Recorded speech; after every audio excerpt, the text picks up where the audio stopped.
Hey everyone, welcome back to Geeks vs. Geeks. Today we're diving into one of the coolest throwbacks we saw at PAX West this year, the return of the light gun. Any of you old enough to remember blasting your way through Time Crisis at the arcade? Well, the team at Game has built a brand new AI-powered system that finally makes light guns work on modern TVs. No CRTs, no sensor bars, no gimmicks, just plug in, pick up the gun and play.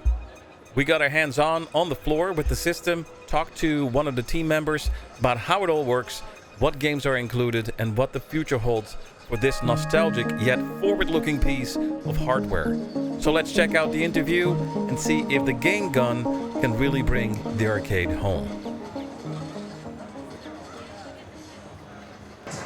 Hey everybody, welcome back. Geeks vs. Geeks, another video from PAX West. Like I said, we bring you inside with all the developers and the games and accessories that they bring to the show floor. I'm here with Tom, he's from Game, and they bring back nostalgic something that we haven't seen for a while due to modern televisions, and that is the light gun.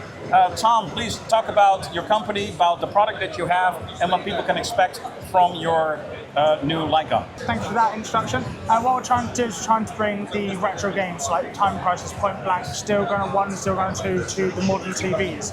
So we've designed the system from scratch and it's a plug and play solution that you can plug into any TV and it will just work.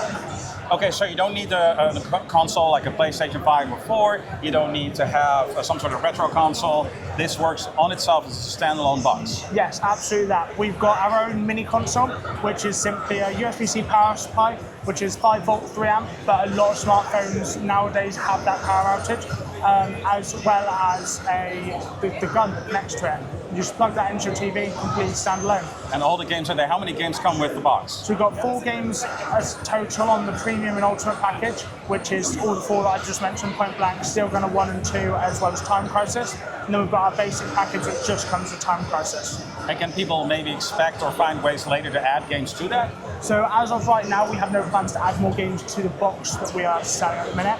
However, there are talks about creating more mini consoles which will have more games on them. Okay, let's talk about price a little bit. What can people expect from the cheapest option to the most luxury version, and what are the big differences between them? Yeah, so we've got 3 price points for 3 different packages. We've got $99 for our basic package, $149 for our premium package, and $199 for our ultimate package. The biggest difference between the basic and the other 2 packages is that it just comes with a single gun, the box, and just Time Crisis on it. So that's the biggest difference among all the packages. With Premium and Ultimate, the Premium comes with the gun, the box, the pedal, as well as the 4 games. And then there are a few memorabilia items in there, such as the pin badge, which I've got on my chest.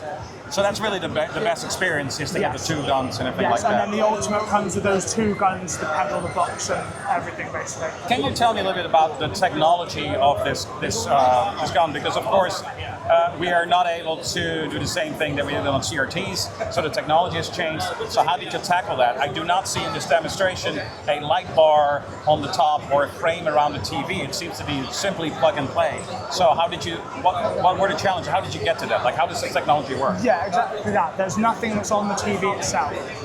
It is all within the self-contained system.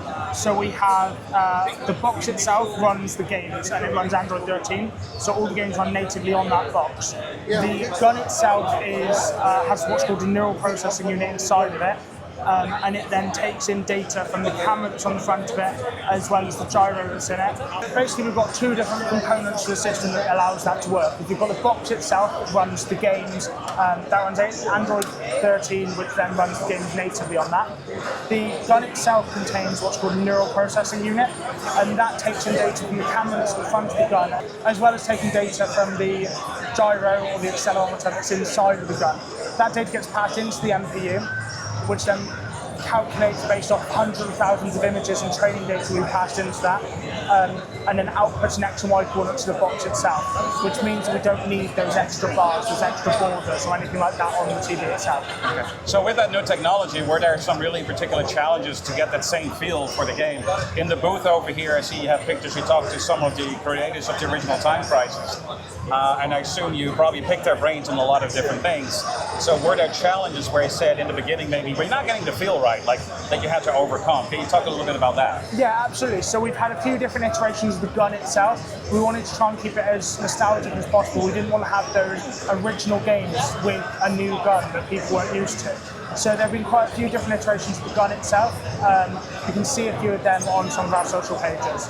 But the biggest sort of the other things that were changed is like we've obviously had to upscale it to 1080p and things like that. So there are one or two, not issues, but sort of hurdles to overcome. But yeah, absolutely, as you mentioned, we've had approval from Bandai Namco themselves throughout the process. And as I showed you earlier, we had some of the games, we had them playing some of the games on the console itself. Maybe it's obvious because obviously Time Crisis is the big title here, although some of the other classics are as well. We see Point Blank and we see Steel Runner.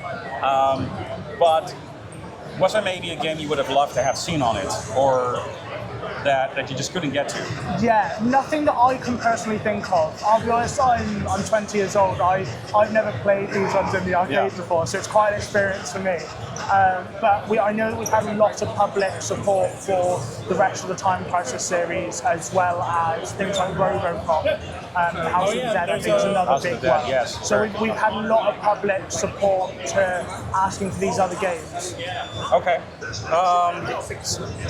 I already see, for those that are wondering, watching at home, I had the question myself, but it was answered. It comes with the foot pedal. He said it earlier. It is made out of plastic, so that's important to know. Did you do a lot of stress testing on it? How many clicks can we expect that to last? So I'm not sure off the top of my head of the exact number, however there has been rigorous stress testing on it. I believe again we've actually got some of the testing videos from those stress tests on our social media. I think it's on our YouTube, and we've got some of the stuff, the cables and the clicks and that sort of thing to show what we've been doing so people can see. So it's supposed to be lasting for quite some time. Yeah, because I can see maybe people worry about that.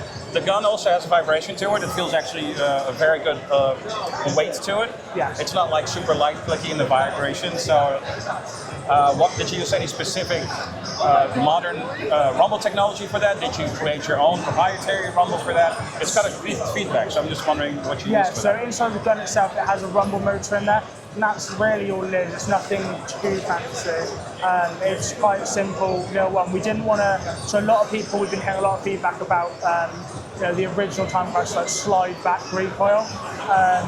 When we were speaking to Namco team as well as obviously internally, we thought this is designed so that you can spend hours playing it if you wanted to, and over time that starts to hurt. It starts to hurt, and we're out. And it's another component that you would have to fix, of course. I would say, were there more plans for other accessories or maybe another version of the game in the future? I know this is just getting launched. And when is it launching, by the way? Let's look at the boarding question as well. So in terms of launching, our Kickstarter ended last Saturday. Okay. We closed off with $1.1 million. However, we have open late pledges so that people at PAX and other events that we're still attending can still get their hands on it before Christmas. So you can still get in? Yes, you can still get in at the minute. The overall pledge window, they are going to ship in late October, early November time, and then late pledge side we believe will be around late November, early December time. So still in before Christmas. Okay. And because currently in the US there's a thing with sending mail over from Europe, I'm experiencing it myself. Will there be any expectation of trouble for that? Or with the tariffs, because that's holding some things back at the moment because there's confusion in what's going on. Do you expect any problems with that, or have you guys already resolved that with local distribution? So with the way we've got our infrastructure set up, we shouldn't have any issues with shipping into the US. Okay, perfect. And so accessories or new versions later in the future, if this is a success, is that something you're already thinking about? So there's nothing that I can confirm, unfortunately, in terms of accessories or things like that. However, I know there are conversations ongoing about plans of having additional boxes, because they are quite small, you've seen them earlier on, that you can just plug in and drop in replacement for more games. And just to think of as well, this works with modern TVs. LCD, OLEDs, everything, no difference? No difference. Is there a size limit? So officially we have tested from 15 inches all the way up to 150 inches, but that's not to say that 150 inches is the maximum. The bigger the screen size, the further away you need to be, so that's sort of the limiting factor. Okay, yeah, because the cord also has a limit as well by itself, right? Yeah, exactly that. So this one behind us has 3 meters at the minute. The mass production ones, which people will be getting shipped, will be 4 meters. However, they do support USB-C extenders. Okay, fantastic. Anything else we need to know? Not that I can think of. No, I think we've covered most All right. things. So for those that are watching at home and they still want to get in this Kickstarter, Yeah. other than the Kickstarter itself, do you have a website they can go through or social media they need to follow to get more information about these guns? So on our website, which is mygame.com, there is all of our social media on there. There's also a mailing list which you can subscribe to in the footer. But the main place of purchase at the minute is Kickstarter. What's that? All right. Well, thank you very much. Appreciate it. you so much. You have a great time at PAX. You too. And it's Thank fantastic you. to see inside the product. Yes, Appreciate it. thank you so much. All right. You guys, thank you very much. Check out the website. Check out the guns. If it's something you have missed, you're old like me, and you really want to go back to some light guns, it doesn't cost you any money this time other than buying it initially, but then no more coins to be added in. And if you're like me, you easily spend that money in quarters. So go check it out. See you at the next video. Take it easy, stay geeky, and see you at the next PAX video. Bye.